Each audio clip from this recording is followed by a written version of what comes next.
Kisah anak yatim menjadi paskibraka nasional.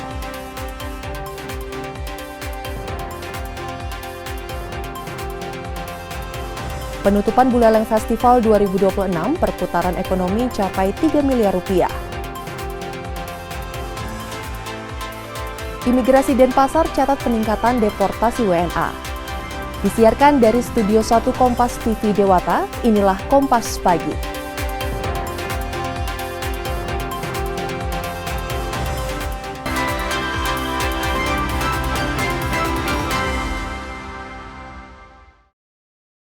Om Swastiastu. Selamat pagi saudara, Kompas Pagi kembali hadir menjumpai pagi Anda. Selain 3 berita utama tadi, tim redaksi juga telah menyiapkan sejumlah informasi pilihan lainnya dari kabupaten kota di Bali serta informasi dari beberapa provinsi di Indonesia. Tak ketinggalan berita olahraga juga akan kami hadirkan dalam segmen Kompas Sport. Follow Instagram dan @Facebook kami di Kompas TV Dewata. Juga saksikan serta subscribe tayangan kami di channel YouTube Kompas TV Dewata. Bersama saya Dwi Widya, kita simak informasi selengkapnya dalam program Kompas Pagi, edisi Rabu 26 Agustus 2026 di Kompas TV Independen Terpercaya.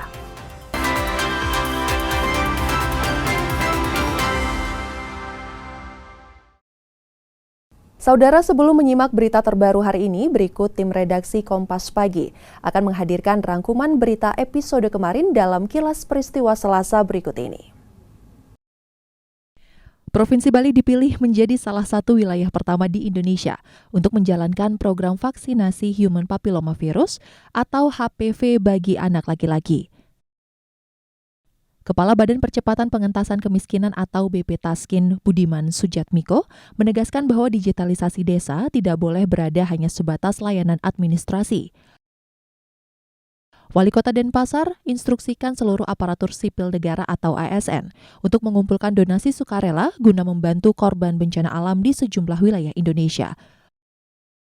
Puluhan pengusaha tambang galian C yang beroperasi di wilayah Kabupaten Karangasem, Bali terdapat menunggak pajak hingga mencapai miliaran rupiah. Seorang warga negara asing asal Australia dianiaya oleh 4 orang sesama WNA di sebuah bar kawasan Legian, Bali. Dalam rangka memeriahkan HUT Kota Negara ke-131, pemerintah Kabupaten Jembrana menggelar parade budaya yang dilaksanakan di sepanjang Jalan Ngurah Rai Kabupaten Jembrana dan melibatkan 1.400 seniman.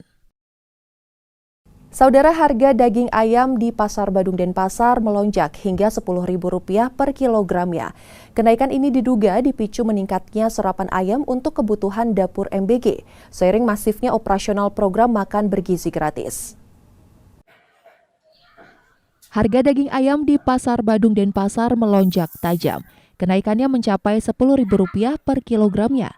Ayam yang biasa dijual Rp35.000 per kilogram, kini menyentuh Rp45.000 per kilogram.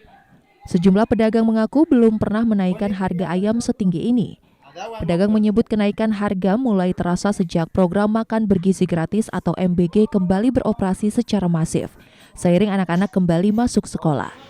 Pedagang menduga meningkatnya kebutuhan daging ayam di dapur MBG membuat pasokan lebih banyak diserap untuk memenuhi kebutuhan program tersebut. Akibatnya stok yang dibawa ke pasar menjadi lebih terbatas, sementara permintaan masyarakat tetap tinggi. Dari 35 ke 45, Mbak. Udah 2 minggu. Nggak tahu lagi itu.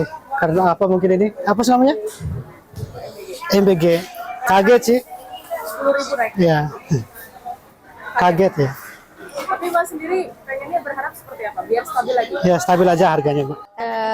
Belum MBG itu kan normal harga ayam kan 35. Sekarang 45, naiknya lagi 10.000. Ada 2 mingguan. Nggih, mengeluh lah gitu. Semua mengeluh, kok mahal gitu. Nyetok. Terus dari stok ke sini? Sedikit. Otomatis kita yang buat di eja di pasar sedikit. Kondisi ini turut dikeluhkan oleh masyarakat, terutama pedagang kuliner yang mengandalkan daging ayam sebagai bahan baku.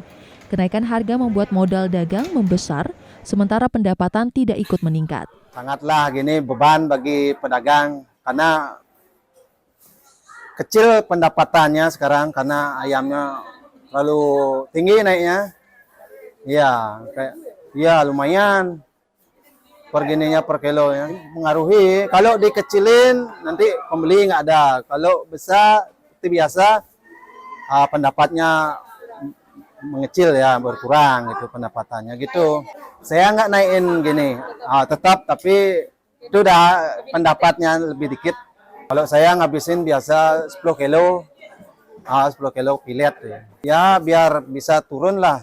Mungkin gara-gara dibilang sama pedagangnya, gara-gara MBG banyak memerlukan ayam gitu. Pedagang dan masyarakat berharap harga daging ayam segera kembali stabil agar kenaikan harga tidak terus membebani pedagang maupun masyarakat sebagai konsumen. Putu Farah, Kompas TV, Denpasar, Bali. Seorang siswa asal SMA Negeri 1 Kubu Kabupaten Karangasem, Bali jadi salah satu pasukan pengibar bendera pusaka atau Paskibraka yang bertugas pada peringatan HUT RI ke-81 tahun yang digelar di Istana Merdeka, Jakarta. Nikomang Gayatri Dinda Gita Arsani, siswa kelas 1 asal SMA Negeri 1 Kubu Kecamatan Kubu, Kabupaten Karangasem, Bali, menjadi satu dari 8 anggota formasi pengibar bendera Sang Saka Merah Putih di Istana Merdeka Jakarta pada tanggal 17 Agustus 2026 lalu. Bagi Komang Gayatri, ini merupakan pertama kali terpilih menjadi Paskibraka Nasional yang mewakili Provinsi Bali setelah melakukan berbagai seleksi panjang. Komang Gayatri merupakan anak yatim dari 3 bersaudara yang memiliki cita-cita untuk melanjutkan sekolah kedinasan. Untuk memberikan apresiasi kepada Paskibraka Nasional, pemerintah Karangasem melalui Bupati Karangasem, I Gusti Putu Parwate, dan Wakil Bupati Karangasem, Pandu Prapancalagosa, serta Sekda Karangasem Ikutut Sedanemerta, melakukan audiensi di Aula Kantor Bupati Karangasem. Peserta Paskibraka Nasional ini bilang dengan terpilihnya untuk mewakili Provinsi Bali sangatlah bangga, senang dan juga haru sebagai pengibar bendera di istana. Sebagai anggota formasi 8 pengibar bendera, sempat terkendala di tempo karena diubah, namun hal itu bisa dilewati. Diharapkan ke depannya bisa menjadi pribadi yang lebih baik lagi. Sangat terharu, bangga, senang, terus capek, lelah juga campur aduk semua, dan terima kasih karena sudah dipercaya untuk mengikuti pengibaran Sang Merah Putih di sana. Di sana sebagai apa di sana? Saya di pasukan 8 serpihan kanan. Kendala kita itu awalnya di tempo, karena temponya kan diubah. Tempo cepat ya? Untuk cita-citanya apa deh cita-citanya? Saya selanjutnya setelah SMA akan melanjutkan kuliah kedinasan. Harapannya ke depan, semoga dengan ini saya bisa menjadi pribadi yang lebih baik dan memberikan inspirasi manfaat bagi masyarakat, keluarga, dan orang-orang sekitar saya. Bagi pemerintah Karangasem, tahun ini sangatlah menggembirakan karena salah satu siswa bisa mewakili menjadi Paskibraka Nasional. Diharapkan ke depannya agar terus ada perwakilan. Sebagai apresiasi, pemerintah akan memberikan beasiswa gratis serta sejumlah apresiasi lainnya. Ini tahun yang betul-betul menggembirakan bagi kami sebagai kepala pemerintahan, karena tahun ini 2026 ini satu daripada Paskibraka bisa lolos di tingkat nasional. Itu suatu kebanggaan bagi kami. Untuk ke depan kita akan evaluasi kembali biar ada juga lolos ke tingkat nasional juga. Kayaknya itu sudah tadi saya berbincang dengan Pak Dandim sendiri, mungkin ada prestasi-prestasi, tapi karena terlalu banyak mungkin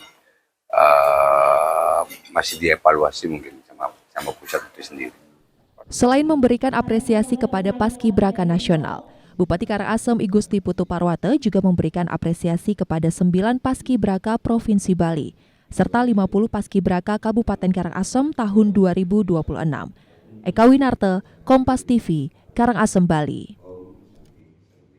Sorotan lainnya, Saudara, Kabupaten Gianyar menjadi salah satu destinasi wisata favorit di Bali yang terus ramai dikunjungi wisatawan. Tingginya kunjungan wisatawan ini turut memberikan dampak terhadap industri perhotelan. Di salah satu hotel di kawasan Ubud, tingkat hunian kamar pada periode Agustus tahun ini mencapai 70% lebih. Ramainya kunjungan wisatawan ke Gianyar, khususnya kawasan Ubud, turut mendorong pergerakan industri perhotelan. Salah satunya terlihat dari tingkat hunian di salah satu hotel di kawasan Ubud. Pada Agustus tahun 2026 ini, okupansi kamar tercatat telah menembus angka 70% lebih. Meski tergolong cukup tinggi, namun jumlah tersebut masih di bawah capaian pada periode yang sama tahun sebelumnya. Hal tersebut ditengarai disebabkan oleh adanya konflik di Timur Tengah, serta kondisi geopolitik global yang kurang baik. Namun meski demikian, pelaku industri ini masih meyakini tingkat hunian masih meningkat, melihat tren positif kunjungan pariwisata ke Bali masih terlihat. Weekend di Agustus cukup bagus, jadi hunian rata-rata udah di atas 70%. Overall, month to date kalau kita compare to last year sih, memang datanya lebih bagus tahun lalu, cuman kita tetap optimis untuk bisa bersaing dan bisa menggain lebih banyak tamu lagi di tempat. Kalau di kita itu bicara Agustus sekarang lebih ke Middle East ya, jadi ada Middle East, India tetap becoming our main market kita. Selain ada Turki, ada Maroko, bahkan negara-negara baru yang aku barusan juga pick up di report itu ada Aljazair, ya Maroko. Jadi ya cukup mix lah di kita. Kedepannya dengan adanya dukungan penuh dari pemerintah diharapkan mampu mendongkrak giat ekonomi di industri perhotelan melalui MICE Tourism di industri ini. Jipayana Putra, Kompas TV, Gianyar, Bali. Kita beralih ke Bali Utara. Buleleng Festival 2026 resmi ditutup oleh Bupati Buleleng Inyoman Sujidra dari panggung utama kawasan Praja Mandala Singa Ambara Raja pada Kamis 23 Agustus 2026. Selama 5 hari penyelenggaraan, festival ini berhasil mencatatkan perputaran ekonomi sebesar 3 miliar rupiah lebih. Buleleng Festival 2026 resmi ditutup dari panggung utama kawasan Praja Mandala Singa Ambara Raja. Selama 5 hari pelaksanaan, festival ini mencatatkan perputaran ekonomi sebesar 3 miliar rupiah lebih. Angka tersebut menjadi bukti nyata bahwa festival dapat mendorong perputaran ekonomi Buleleng Bali. Ketua Panitia Buleleng Festival 2026 Putu Aryadi Pribadi menyampaikan selama 5 hari pelaksanaan, masyarakat telah menyaksikan dan merasakan kekayaan seni budaya, kuliner, dan kreativitas warga Buleleng yang memancarkan energi positif bagi pariwisata dan perekonomian daerah. Karena Buleleng Festival tahun 2026 ingin memberikan semangat untuk menumbuhkan kembali rasa cinta, rasa bangga, peduli, dan memiliki terhadap Kabupaten Buleleng. Hal ini telah diwujudkan melalui penguatan nilai budaya, sejarah, tradisi, dan kreativitas masyarakat. Berangkat dari konsep Buleleng tempo dulu, Bulpes tahun ini telah mampu menghadirkan ruang dan menghubungkan warisan masa lalu dengan masa kini. Khusus untuk pelestarian seni dan budaya tradisional, puluhan sanggar seni turut tampil bagian dan tampil tersebar di zona A dan zona C. Jumlah transaksi yang terjadi sampai dengan hari kelima pelaksanaan Bulpes ini sudah mencapai kurang lebih 3 miliar rupiah. Dari sisi ekonomi, Bupati Sujidra menegaskan festival ini membuka ruang seluas-luasnya bagi pelaku UMKM untuk menampilkan produk kreatif dan kuliner khas Buleleng. Selain itu juga memperkuat jaringan pasar dan memberikan inspirasi bagi generasi muda untuk terus berkarya. Sementara dari sisi budaya, pemerintah daerah berhasil memfasilitasi pelestarian dan inovasi, sehingga tradisi bertemu kreativitas modern dan budaya Buleleng tetap relevan dan hidup. Dan tadi sudah disampaikan bahwa tema Buleleng Festival kali ini adalah Uriping Rasa. Jadi kita memberikan rasa, identitas, dan rasa memiliki untuk Buleleng yang kita cintai. Mari kita terus rawat, Bapak Ibu sekalian, masyarakat Buleleng, karena Bapak Ibulah yang memiliki ini semua. Tidak ada orang lain, tidak saya, tidak Wakil Bupati, tidak Ibu Ketua Tim PKK, tapi Bapak Ibulah yang memiliki kawasan ini. Jadi ke depan kawasan ini harus tetap dilestarikan, dijaga keamanannya, kebersihannya, dan kenyamanannya. Tempat ini adalah tempat untuk kita berinteraksi, tidak membedakan tua muda, laki perempuan, dari mana latar belakangnya, dan kita guyup sebagai Krama Buleleng. Bupati Sujidra mengajak seluruh lapisan masyarakat untuk membawa semangat uriping rasa ke kehidupan sehari-hari, yakni untuk terus melestarikan budaya, saling menghargai, memperkuat gotong royong dan mengembangkan potensi lokal secara berkelanjutan. Kardian Narayana, Kompas TV, Buleleng, Bali. Selanjutnya kita akan menyaksikan berbagai peristiwa yang terjadi dari luar Pulau Bali. Liputannya akan hadir sesaat lagi, tetaplah di Kompas Pagi.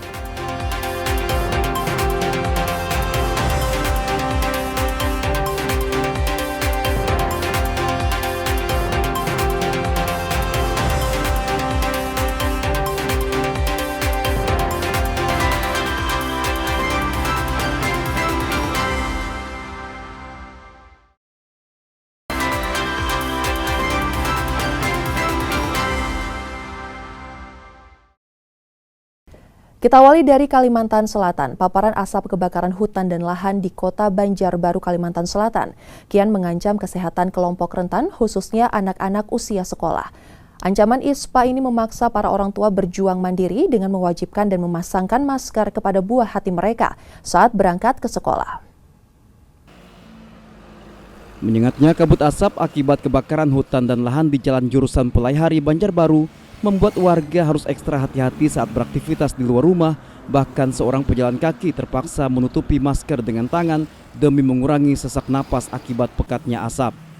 Kondisi ini kian menjadi ancaman bagi kelompok rentan, terutama anak-anak usia sekolah seperti yang dialami Zahra, seorang pelajar sekolah dasar yang selalu diwajibkan orang tuanya memakai masker saat berangkat sekolah. Ini karena kabut asap, Pak Maulin nyuruh pakai masker. Kenapa? Biar kada batuk dan sakit tenggorokan. Memeriksa dan memastikan proteksi masker tertutup rapat di wajah anak menjadi benteng pertahanan mandiri bagi orang tua, seperti dilakukan Hendra saat mengantar anaknya ke sekolah. Kekhawatiran kita tuh inilah kalau ada ISPA lah, jadi kita indikan untuk pakai masker. Karena memang anak-anak ini rentan ya Pak? Iya, rentan. Tapi untuk jam pelajarannya ada diundur kah atau gimana? Untuk jamnya ada diundur karena tadi terkendala kabut asap kan kadang. Maraknya ancaman ISPA memaksa masyarakat berjuang mandiri demi melindungi kesehatan buah hati mereka, serta berharap pemerintah dapat secara serius menangani sumber asap agar anak-anak kembali dapat menghirup udara bersih. Tim Liputan Kompas TV, Banjarbaru, Kalimantan Selatan. Masih di Kota Banjarbaru, Kalimantan Selatan, tak hanya mengancam kesehatan pernafasan, kabut asap akibat kebakaran hutan dan lahan di Kota Banjarbaru, Kalimantan Selatan juga mengancam keselamatan jiwa para petugas sapu jalan. Berbekal sapu lidi dan masker seadanya, para petugas kebersihan di Banjarbaru tetap harus menjalankan tugasnya di tengah kabut asap karhutla. Meski kabut asap tidak setebal sebelumnya, petugas mengaku khawatir jika kabut asap mendadak pekat sehingga berpotensi tertabrak pengendara karena jarak pandang yang terganggu. Jarak panas makin pendek Mas, berbahaya bagi kami menyapu ini. Kadang ada tuh pernah kejadian kesenggol sampai jatuh teman kami. Jadi dari kantor misalnya kalau kabut tebal nih kami disuruh stop dulu, jangan bekerja dulu. Ya, kalau sudah agak terang baru kami turun lagi.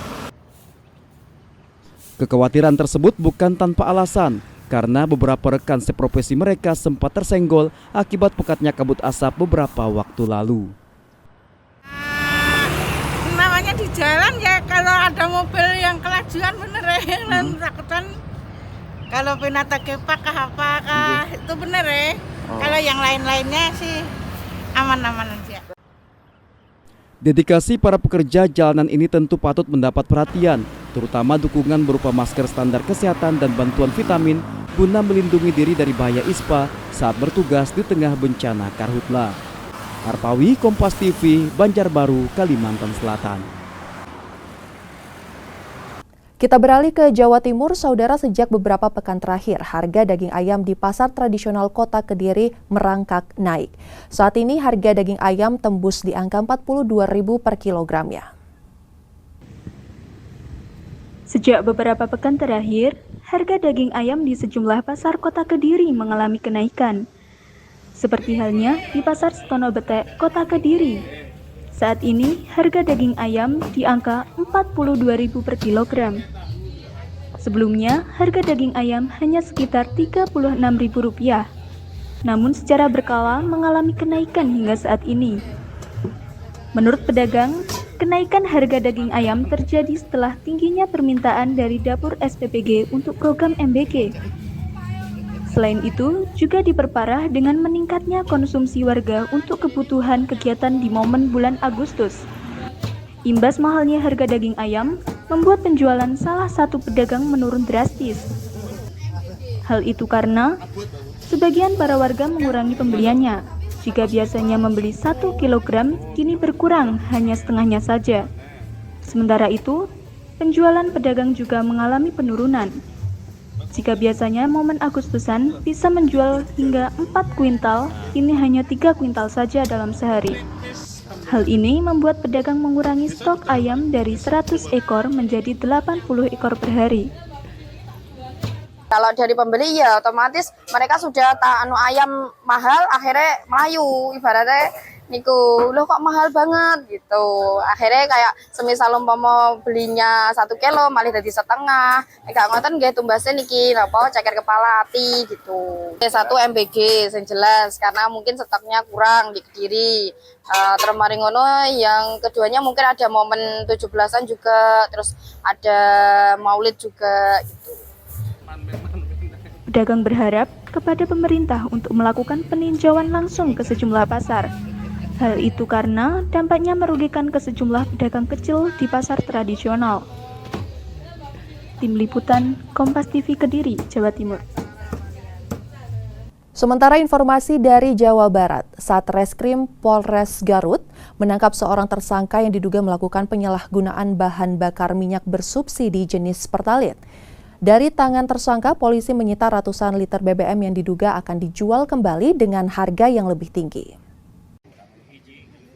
Seorang pria berinisial SL, warga Kecamatan Cipatujah, Kabupaten Tasikmalaya ini ditangkap unit tindak pidana tertentu Satreskrim Polres Garut di Jalan Raya Pamengpek Ciklet, Kecamatan Cibalong, Garut. Tersangka melakukan penyalahgunaan BBM bersubsidi yang dibeli dari wilayah Kabupaten Tasikmalaya untuk kemudian dijual kembali di wilayah Kecamatan Cibalong, Kabupaten Garut.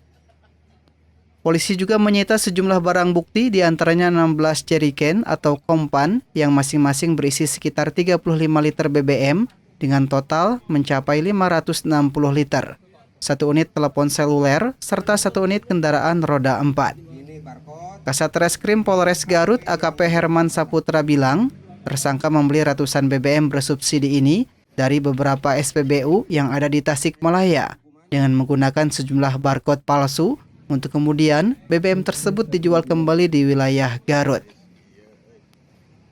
Modus operandi atau peran dari pelaku, yaitu pelaku saudara SL diduga telah melakukan penyalahgunaan BBM jenis Pertalite dengan cara membeli BBM atau bahan bakar minyak dari salah satu SPBU di daerah Cipatujah, Kabupaten Tasikmalaya, dengan menggunakan jerigen yang berukuran 35 liter sebanyak 16 drum atau jerigen. Akibat perbuatannya, tersangka diancam 6 tahun penjara dan denda 60 miliar rupiah. Ridwan Mustafa, Kompas TV, Garut, Jawa Barat. Imigrasi Denpasar catat peningkatan deportasi WNA. Informasinya akan kami lanjutkan setelah jeda. Tetaplah dalam program Kompas Pagi di Kompas TV.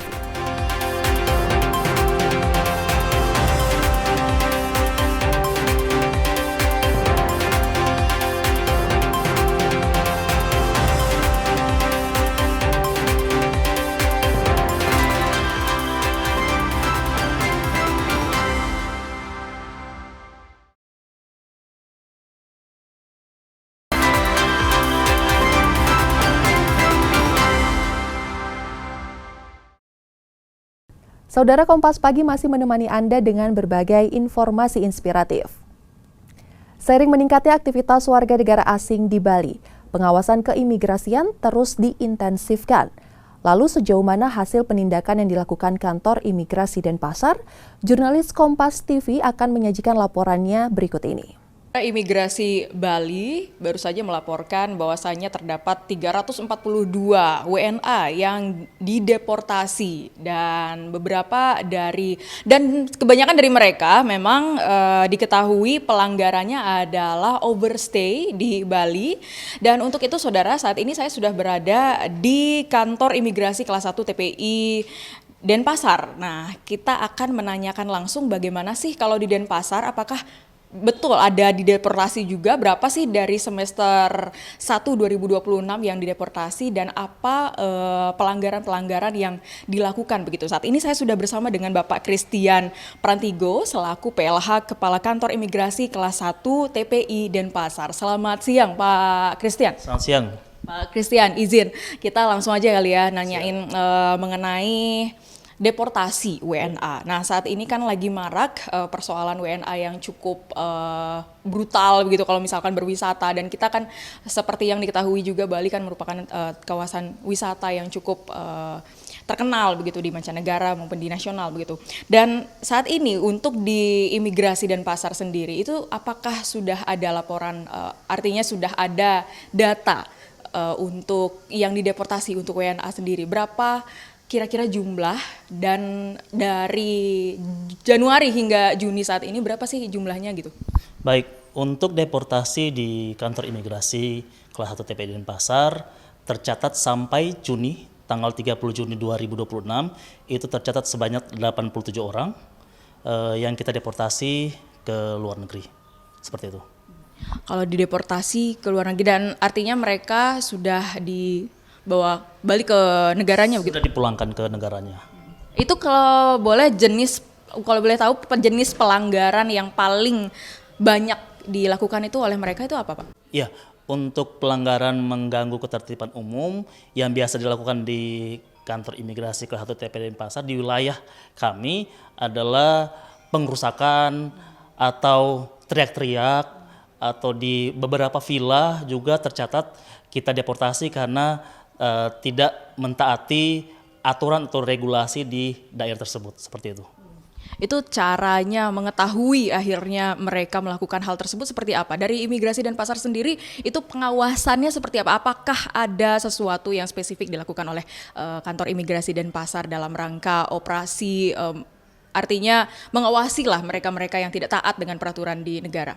Ya, instrumen kami yang ada di kantor imigrasi Denpasar dalam rangka pengawasan yang pertama adalah kita melaksanakan pelaksanaan operasi mandiri yang dilakukan oleh tim intelijen dan penindakan keimigrasian. Kemudian ada operasi intelijen, kemudian ada beberapa yang kita laksanakan juga yaitu operasi patroli langsung di wilayah-wilayah yang sekiranya itu merupakan titik rawan orang asing. Kemudian ada pun beberapa skema yang kita laksanakan yaitu secara daring, yaitu mendapatkan informasi langsung dari APOA atau aplikasi pelaporan orang asing. Jadi warga negara Indonesia atau pemilik penginapan atau hotel itu wajib memberikan informasi tentang orang asing yang nginap di hotel atau penginapan mereka, seperti itu. Baik, berarti ada beberapa hal yang sudah dilakukan oleh kantor imigrasi Denpasar sendiri untuk mengawasi daripada perilaku mereka yang berwisata ke sini dan tidak menaati peraturan begitu ya saudara. Dan kemudian saya ingin menanyakan juga kalau misalkan dibandingkan dengan tahun lalu, nah itu bagaimana perkembangannya? Apakah yang sekarang tadi 87 itu apakah meningkat dari tahun lalu atau seperti apa? Atau justru menurun? Bagaimana Pak Christian? Iya, untuk perbandingannya di medio 2025 sebesar 69 orang asing yang kita deportasi keluar wilayah Indonesia. Di tahun ini sampai Juni atau di medio yang sama di periode yang sama itu tercatat 87 atau meningkat sebesar 26% dibandingkan dengan periode tahun lalu, seperti itu. Jadi ada peningkatan deportasi yang kita lakukan terhadap orang asing. Itu kenapa tuh Pak? Ini kan tadi sekitar berapa persen tadi Pak? 26% peningkatan dibandingkan tahun lalu. Ini artinya seperti apa? Apakah ini menunjukkan hal yang bagaimana? Artinya apakah turis-turis saat ini memang sengaja melakukan, apakah mereka justru sengaja begitu melakukan kejahatan, melakukan sesuatu yang melanggar aturan gitu agar bisa dideportasi kemudian oleh imigrasi, jadi mereka gratis untuk kembali ke negaranya sendiri. Apakah mindset itu kemudian menjadi lebih menggebu-gebu saat ini? Jadi artinya persentase kenaikannya jadi melebihi daripada tahun lalu. Jadi memang persentasenya naik karena dari kita, Kantor Imigrasi Denpasar, atau arahan dari Direktorat Jenderal Imigrasi bahwa kita harus lebih sering untuk melaksanakan pengawasan. Sehingga hasil dari pengawasan kita yaitu meningkatnya orang asing yang kita deportasi. Untuk alasan tertentu terkait dengan mereka ingin dideportasi supaya gratis itu tidak ada. Jadi aturan untuk dideportasi adalah yang pertama orang asing wajib membiayai deportasi itu sendiri.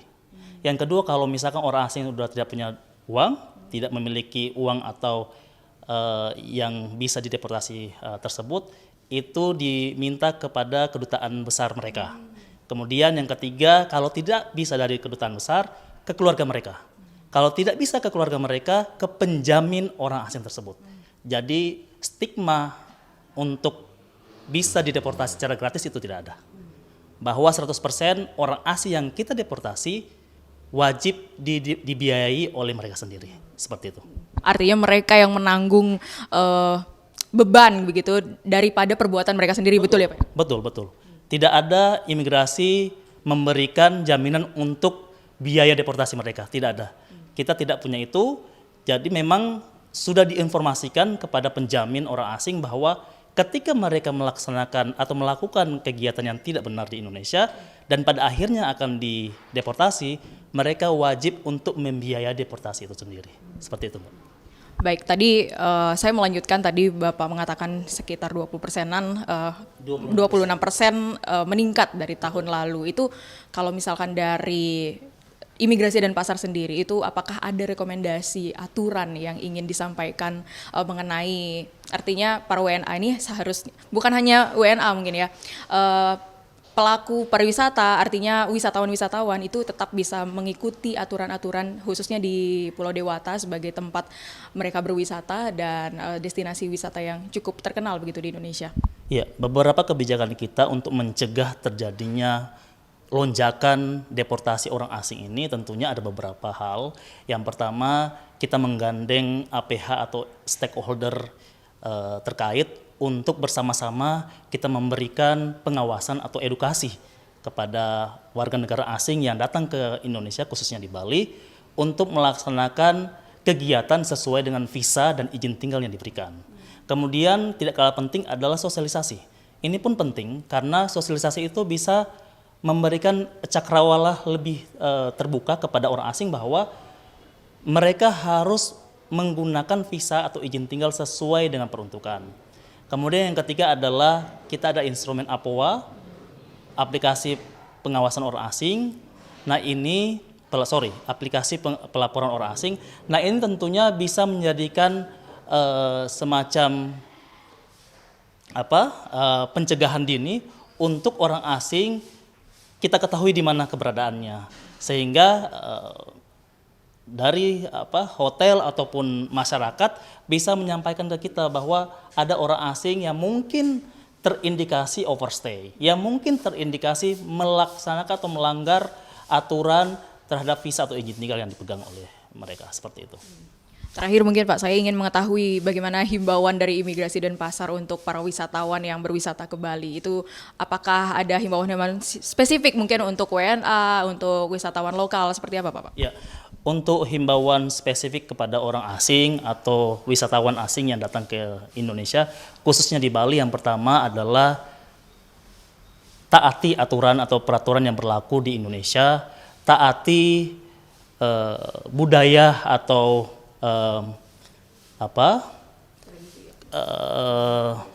kebiasaan lokal yang ada di sini, sehingga tidak terjadi hal-hal yang tidak diinginkan. Artinya bahwa visa atau izin tinggal yang mereka dapatkan itu harus sesuai peruntukannya. Kalau memang visa berlibur, harus berlibur. Kalau misalkan visa bekerja, silakan bekerja, tentunya dengan porsi yang telah ditentukan oleh aturan perundang-undangan, seperti itu. Baik, terima kasih Pak Christian. Itu dia saudara, kita sudah dengarkan dari Bapak Christian selaku Kepala Kantor Imigrasi dan Pasar bahwasanya memang terdapat kenaikan sekitar 26% dari tahun lalu untuk jumlah WNA yang dideportasi. Beberapa hal sudah dilakukan juga oleh Imigrasi dan Pasar dan himbauannya agar para wisatawan, khususnya wisatawan asing, untuk tetap selalu mengikuti aturan di tempat berwisata, dan juga persoalan visa juga harus jelas. Jadi visa berlibur ya udah berlibur, kemudian untuk yang bekerja juga harus tetap bekerja. Jadi harus tetap mengikuti aturan, budaya, tradisi dan juga kebiasaan di tempat Anda berwisata. Putu Farah, Kadek Santosa, Kompas TV, Denpasar, Bali. Saudara, setelah jeda berikut kami akan hadirkan berita olahraga dalam segmen Kompas Sport. Tetaplah di Kompas Pagi.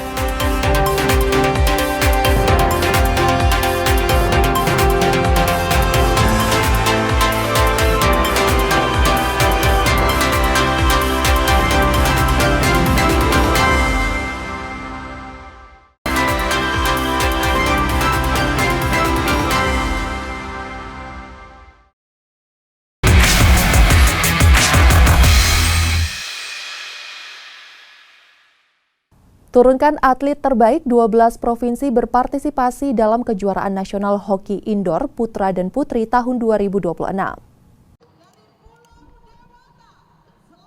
provinsi diantaranya Lampung, Nusa Tenggara Barat, hingga tuan rumah Banten ikuti kejurnas hoki indoor putra dan putri yang digelar di Gor Nambo Jaya, Tangerang, Banten.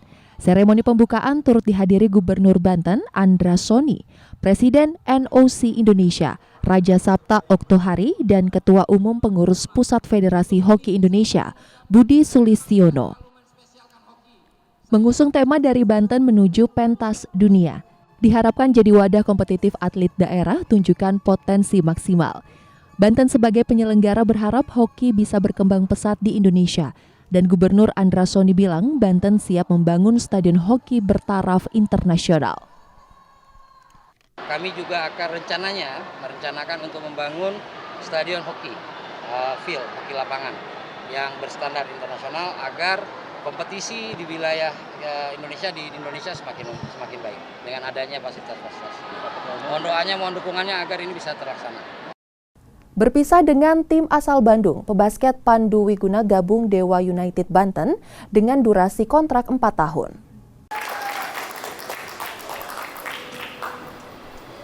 Setelah berpisah dengan Satria Muda Pertamina Bandung, Pandu Wiguna resmi berlabuh ke Dewa United Banten. Center 30 tahun ini diperkenalkan sebagai penggawa baru Dewa pada akhir pekan kemarin. Pastinya pertama kali buat saya. Dikontrak selama 4 tahun, Pandu diproyeksikan mengisi posisi big man lokal. Kehadiran Pandu diharapkan dapat membantu Dewa United mempertahankan gelar juara IBL. Ini merupakan pertama kalinya pemain berpostur 194 cm membela tim di luar Bandung. Sejak 2017, Pandu selalu bermain untuk tim asal Bandung, mulai dari Garuda, Prawira hingga SM. Pandu tercatat meraih gelar juara IBL pada 2023 bersama Prawira Bandung dan memenangkan Slam Dunk Contest pada 2024. Karena buat saya Bandung itu rumah. Harapannya ya semoga dan kedatangan saya pada hari ini bisa ngebantu Dewa United juga untuk meraih ambisi-ambisi besarnya. Terus juga saya juga bisa terus berkembang di tim ini. Jadi ya semoga saling menguntungkan aja sih. Siap berjuang di prakualifikasi FIBA Asia, Timnas Basket Putra Indonesia bawa 12 nama termasuk pemain naturalisasi Anthony Beani. Sapu bersih 3 kemenangan di Malaysia jadi target utama skuad besutan David Singleton. Timnas Basket Putra Indonesia akan segera bertolak ke Seremban, Malaysia mengikuti prakualifikasi FIBA Asia mulai 28 Agustus. Pelatih David Singleton bilang asuhnya dalam kondisi prima setelah menjalani pemusatan latihan di Dewa United Arena sejak awal Agustus.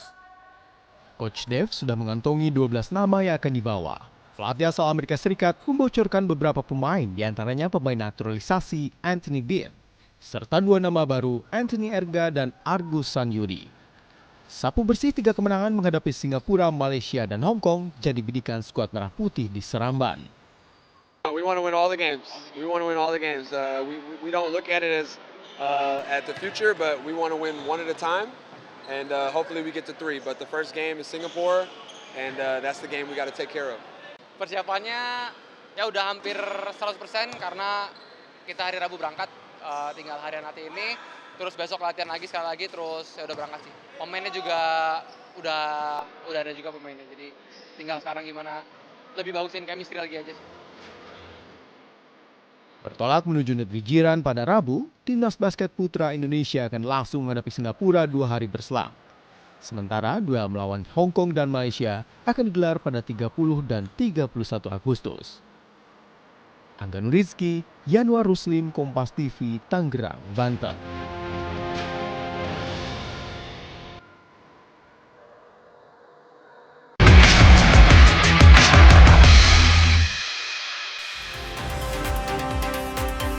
Geliat Desa Wisata Kedisan, informasinya hadir sesaat lagi, tetaplah dalam program Kompas Pagi di Kompas TV.